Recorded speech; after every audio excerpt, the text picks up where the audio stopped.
Thank you. I was not expecting that. I'll just compose myself for a moment. Thank you so much for inviting me to make this keynote, Henry, and for putting this convention together. As supposedly the chief Brexiteer, it's obviously apt that I open this convention. But I want to leave the name-calling and have a serious conversation with you. In my view, the vote to leave the EU was a mistake, but it was a democratic outcome of the referendum. The public decided to leave, and we must respect that. But it is in our interest, all our interests, that we proceed in a manner that minimizes the damage to our country, and in particular, to the prospects of our young people. There needs to be a resurgence, as far as I'm concerned, of common sense. We don't know how Europe might change in the next 2 years, and we certainly don't know the final deal yet. So to decide now exactly what we will do is just insane. If, in the light of evidence and events in the future that no one can predict, the British public decides it does not want the proposed deal, presumably because it's either best that we don't accept it, and it is not best for our country, why should our wishes and our maybe regrets be ignored? Surely the right thing to do is to safeguard common sense and logic in the Brexit process. These safeguards will be safeguards for all our futures, especially the young people, whose lives will be blighted by Brexit. But how we voted in June 2015, almost a year ago, is in a sense irrelevant, as it is the past. Both Remain and Leave politicians, in my view, need to move on to what will be best for Britain rather than their own political careers. This is too important to put their party politics before principles and our country. They must not march towards an extreme Brexit like lemmings haplessly going over the cliff edge. To me, the question is, how did we get into this mess? I believe the answer is through a series of political miscalculations. And how do we get out of it? I believe it's by using our voices and our votes to hold politicians to account throughout the process and at the end of the process. We know that people chose to pillarize expert advice and information from all walks of life. Brexit somehow has become an expert-free zone. But if Brexit was an NHS drug, it would have to pass an evidence-based test showing that the benefits massively outweighed the possible harm. We had none of that. Remember the Article 50 white paper? It was like no other I've ever read. There were no cost-benefit tests or comparisons or analysis. It was simply Mrs. May's way or no way. If you are thinking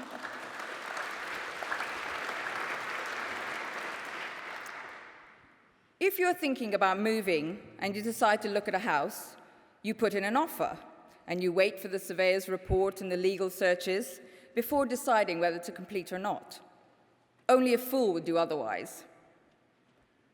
But this decision is not about a house, it's about our entire country and the futures of all our lives, not just a house. But the only choice we're being offered is to buy irrespective of the reports, or pull out at the last minute and end up almost homeless. Just because Mrs. May has called a snap election does not mean we have to all snap into line and jettison common sense. Mrs. May said in her election speech that Britain was united behind Brexit and Westminster is divided Yet in many ways, the opposite is true. I know this because of the messages I receive.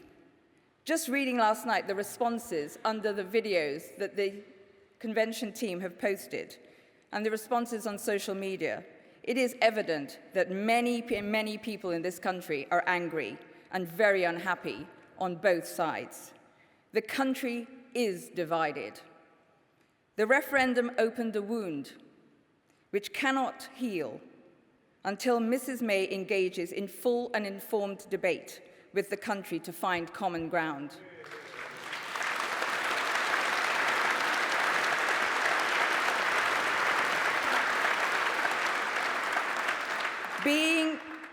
By being inflexible and harsh, close-minded, deaf to others' opinions and concerns about Brexit, Mrs. May is preventing the country from healing and recovering. In terms of Labour voters, many are thinking of sitting this election out because they do not have faith in Jeremy Corbyn.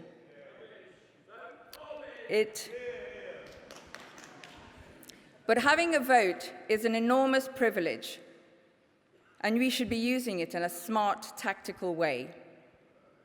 Many people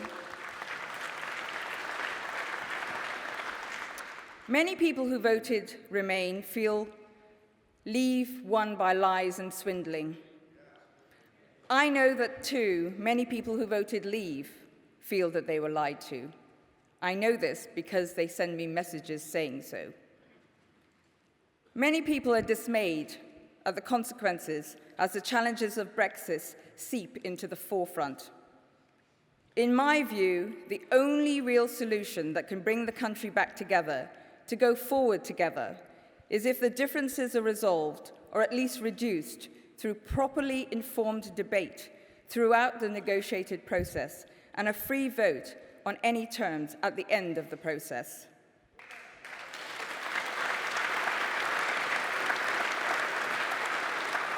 Because as a country, we value fairness and reasonableness and compromise for the greater good. Mrs. May is out of step with that. Robotically repeating mantras of Brexit means Brexit and the words strong and stable being trotted out just ring hollow. Despite what many think and what we're being told, extreme Brexit is not a done deal. The referendum is not Brexit. There is no mandate or blank check for an extreme Brexit. People should be able to make an informed choice. They deserve to see information and options and to see proper parliamentary scrutiny. There must be a meaningful vote. An elected representative must be able to impose amendments if possible and if needed. If Mrs. May uses a landslide majority to deliver an extreme Brexit, she will be remembered for putting political expediency above true democracy.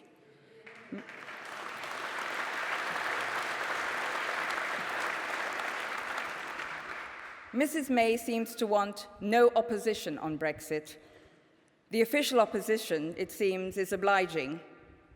It is therefore up to us as individuals and a civil society to do so.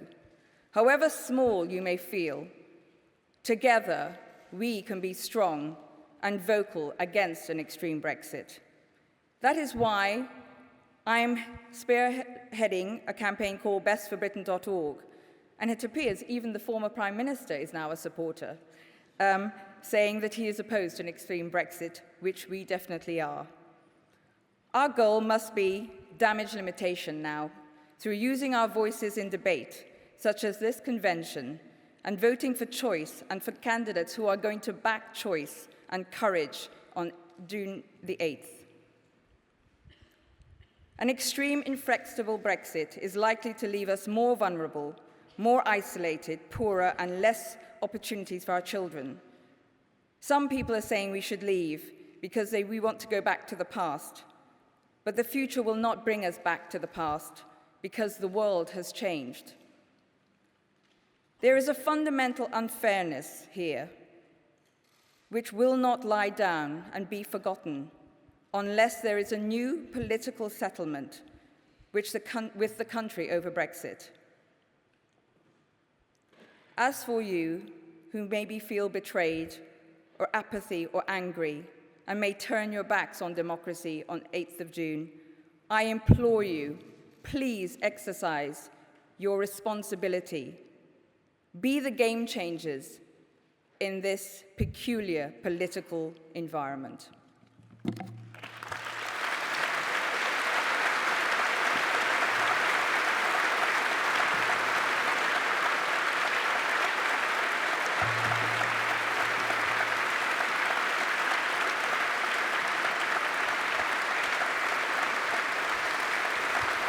Gina Miller.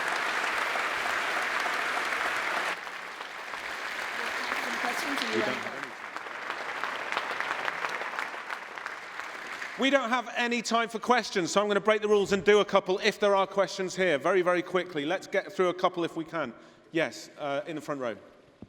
Yes, Peter Cook, I'm going around the country to do a sort of grassroots thing. I'm wondering if you can tell us any plans of what you're doing to get this dialogue going between the divided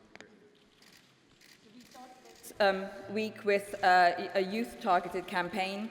I did 6 blogsters and youth tubes. We're targeting 1 million young people that we've signed up with Bite the Ballot, Citizens UK, My Say, My Life, My Say.